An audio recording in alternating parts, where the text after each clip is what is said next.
Previous video में हम लोगों ने एक्सरसाइज 9.1 के 10 क्वेश्चनों को कंप्लीट कर लिया था। अब क्वेश्चन नंबर 11 को देखते हैं। इसके अंदर हमें क्या बोला है, TV tower stand vertically on a bank of canal.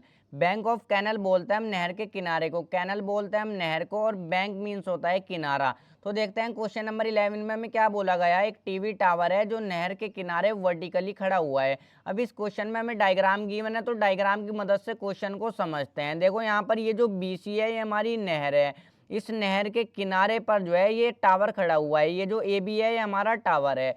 आगे समझते हैं क्वेश्चन में क्या बोला है। From a point on the other bank directly opposite the tower the angle of elevation of the top of the tower is 60 degree. अब यहाँ पर हमें क्या बोला है, टावर के ठीक सामने दूसरे किनारे पर, ऑन द अदर बैंक यानी कि दूसरे किनारे पर एक पॉइंट से एंगल ऑफ एलिवेशन बनता है 60 डिग्री का टावर के टॉप पर। अब यहाँ पर देखो इसका ये जो है नहर है हमारी बीसी, इसके एक किनारे पर तो टावर खड़ा हुआ है ए बी। ये जो दूसरा किनारा है इस किनारे से जो है एंगल ऑफ एलिवेशन बनता है टावर के टॉप पर 60 डिग्री का, ये हमें बोला है।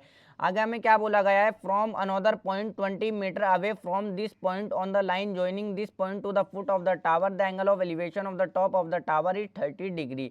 देखो टावर के फुट से जुड़ने वाली जो लाइन है उस लाइन से 20 मीटर दूर अनदर पॉइंट से यानी कि किसी दूसरे पॉइंट से एंगल ऑफ एलिवेशन बनता है 30 डिग्री का। अब मैंने यहाँ पर क्या बताया, टावर के फुट से जुड़ने वाली जो लाइन है उस लाइन से 20 मीटर दूर किसी दूसरे पॉइंट से एंगल ऑफ एलिवेशन बनता है टावर के टॉप पर 30 डिग्री का। अब देखो यहाँ पर टावर के फुट से जुड़ने वाली लाइन कौन सी है, ये हमारा टावर है। टावर का फुट हमारा ये वाला पॉइंट होगा, जो सबसे नीचे वाला पॉइंट होता है ना टावर का, उसको हम फुट बोलते हैं, वो हमारा फुट पॉइंट होता है। अब इसके टावर के फुट से जुड़ने वाली लाइन देखो ये वाली है, यानी कि इस लाइन से 20 मीटर दूर, इस लाइन से हम इस लाइन को और आगे तक बढ़ा देंगे। वैसे तो हमें इसमें डायग्राम गिवन है, खुद से नहीं बनाना, बस मैं समझा रहा हूँ। इस लाइन से जो है हम इसको लाइन को आगे बढ़ा देंगे। इस लाइन से 20 मीटर दूर यहाँ पर कोई एक पॉइंट है जिसको डी नाम रखा गया है। इस डी पॉइंट से एंगल ऑफ एलिवेशन बनता है इसके टावर के टॉप पर 30 डिग्री का। तो हमें क्वेश्चन में क्या फाइंड आउट करना है, find the height of the tower and width of the canal. देखो हमें ये जो कैनल है इसकी विद यानी कि चौड़ाई को फाइंड आउट करना है, बीसी को फाइंड आउट करना है, और इसकी टावर की हमें हाइट को फाइंड आउट करना है। तो दोनों चीज़ों को मैं लेट कर लूँगा। इसकी टावर की हाइट को मैं एच मान लूँगा और इसकी विड्थ को जो है यानी कि चौड़ाई को जो है मैं एक्स रख लूँगा। देखो यहाँ तक कोई भी परेशानी नहीं होगी। तो इसका सॉल्यूशन करते हैं। ये भी कोई ज़्यादा मुश्किल क्वेश्चन नहीं है। इसके अंदर हमें डायग्राम दे दिया तो आराम से हमारा क्वेश्चन हो जाएगा। बस हाइट और इसकी चौड़ाई को हम फाइंड आउट कर लेंगे। यहाँ पर लेट कर लो, लेट द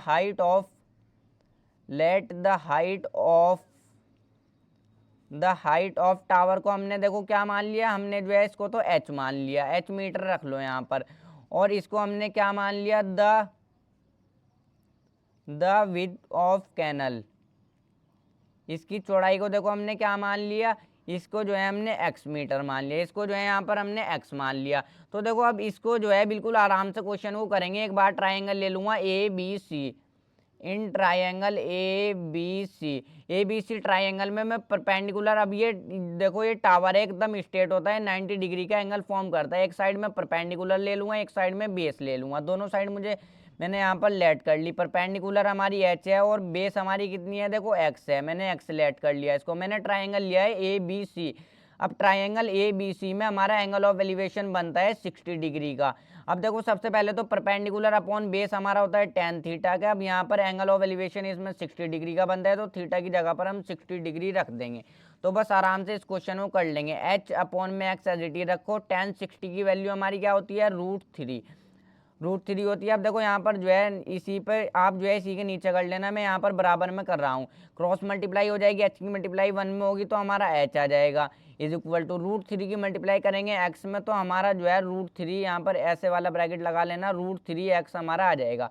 तो देखो h की वैल्यू क्या आ गई हमारी, √3x। इसको जो है हम इक्वेशन फर्स्ट मान लेंगे। अब देखो एक बार मैंने ट्राइंगल ले लिया ये वाला ए बी सी, इस बार मैं ट्राइंगल ले लूँगा ये पूरा वाला ए बी डी। तो मैं इसको जो है रख लेता हूँ in triangle A B D. अब मैंने पूरा ट्राइंगल ले लिया ए बी डी, इसमें भी मैं परपेंडिकुलर अपॉन बेस रखूँगा। परपेंडिकुलर तो देखो मेरी एच है, परपेंडिकुलर की जगह तो एच ही रख दूंगा।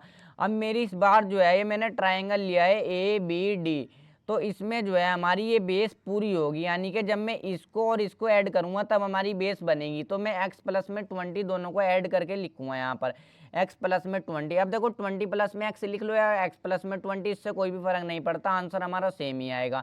तो देखो परपेंडिकुलर अपॉन बेस किसके इक्वल होता है, tan थीटा के। अब यहाँ पर tan ट्राइंगल लिया है मैंने A B D, triangle A B D में हमारा एंगल ऑफ एलिवेशन बनता है देखो 30 डिग्री का, तो थीटा की जगह पर हम 30 डिग्री रख देंगे। तो बस देखो h की वैल्यू मैंने अभी अभी फाइंड आउट करी √3x, तो h की जगह पर मैं यही वैल्यू रख दूंगा √3x। नीचे की वैल्यू हमारी same is equal to tan 30 की वैल्यू क्या होती है हमारी 1/√3। तो देखो बस इसको सॉल्व करो, क्रॉस मल्टीप्लाई हो जाएगी, आराम से सॉल्यूशन में आंसर आ जाएगा। √3x की मल्टीप्लाई करो √3 में, तो यहाँ पर आ जाएगा हमारा 3x। जब हम √3x की मल्टीप्लाई करेंगे ना, √3 की मल्टीप्लाई होगी √3 में तो 3 आ जाएगा, x हमारा एज इट इज आ जाएगा। अब x प्लस में 20 की मल्टीप्लाई होगी 1 में, तो x प्लस में 20 एज इट इज। तो 3x, ये x इधर प्लस का इधर आके माइनस का, x is equal to 20। 3x में से जाएंगे हमारे 1x, कितने रह जाएंगे 2x इज इक्वल टू 20। इसको काट लो, देखो ये नीचे डिवाइड में आ जाएगा 2, तो 2 1 ज़ा 2 और ये यहाँ पर 0 होगी, 2 10 हमारा होता है 20, तो x इज इक्वल टू 10। तो x की वैल्यू हमारी क्या आ गई, देखो 10 आ गई। अब x की वैल्यू तो मैंने निकाल ली, एक मुझे निकालनी है इसकी पोल की हाइट, तो मैं h की वैल्यू को निकाल लूँगा। अब इक्वेशन फर्स्ट में इस वैल्यू को मैं पुट करूँगा आराम से, ये भी मेरा आंसर आ जाएगा। तो यहाँ पर लिखो putting x is equal to 10 in equation first. Equation first हमारी क्या है, h is equal to √3x, तो h is equal to √3x। तो यहाँ पर जो है √3 इंटू में x की वैल्यू हमने क्या फाइंड आउट करी 10, तो 10 की मल्टीप्लाई जब हम करेंगे इसमें, देखो 10 की मल्टीप्लाई जब हम करेंगे √3 में, तो हमारा क्या आ जाएगा 10√3। तो यही जो है हमारी वैल्यू आ जाएगी। तो नीचे जो है हम अपने फाइनल आंसर लिख देंगे, हैंस यहाँ पर लिख देना नीचे, सबसे नीचे हैंस इस तरह the height of the tower. अब देखो टावर की हाइट को हमने क्या माना था, h माना था। h की वैल्यू हमारी कितनी आई है, यहाँ पर देखो h की वैल्यू हमारी आई है, हमने फाइंड आउट करी 10√3 मीटर। तो ये तो इसकी टावर की हाइट हो जाएगी 10√3 मीटर, और यूनिट भी हम ज़रूर लगाएंगे। और द एंड यहाँ पर लिखेंगे हम and the width of canal, यानी कि इसकी कैनल की चौड़ाई कितनी हो जाएगी। देखो इसकी कैनल की चौड़ाई को हमने क्या मान लिया था, x मान लिया था। इसकी x की वैल्यू हमारी क्या आई है 10 आई है, तो 10 मीटर। यही जो है हमारे दोनों फाइनल आंसर हो जाएंगे।